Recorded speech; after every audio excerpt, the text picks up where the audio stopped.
जो बच्चे मोबाइल देखते हैं उसकी आंखें ऐसी हो जाती है आईने में देख। বাড়িতে ছোট বাচ্চা থাকলে তাদের হাত থেকে মোবাইল লুকিয়ে রাখা বেশ মুশকিল। ফাঁক পেলে মা বাবা কিংবা বাড়ির সদস্যদের মোবাইল হাতিয়ে নিয়ে বসে থাকে খুদে সদস্য। ঘন্টার পর ঘন্টা মোবাইল ফোন নিয়ে ব্যস্ত থাকে তারা। প্রায় প্রতিটি পরিবারে একই সমস্যা।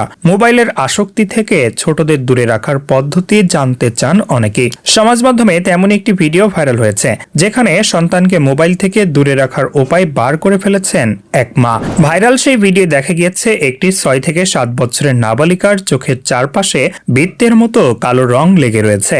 সেই রং দেখিয়ে শিশুটির মা বলেন, তুমি কি জানো কেন এরকম হয়েছে? নাবালিকা মাথা নেড়ে হু বলার পর তাকে তার মা বোঝাতে থাকেন যে যেসব বাচ্চা মোবাইল ফোন দেখে তাদের চোখ এইরকম হয়। তিনি মেয়েকে আয়নায় গিয়ে চোখ দেখতে বলেন। শিশুটি আয়নায় তার মুখ এবং চোখ দেখার পর মা জিজ্ঞেস করে, তুমি কি মোবাইল ফোন দেখো? শিশুটি তখন কাঁদতে শুরু করে। তার মা জানান, যারা মোবাইল ফোন দেখে তাদের চোখ এমনই কালো হয়ে যায়। এরপর মেয়েটি জানায় সে আর ফোন নেবে না।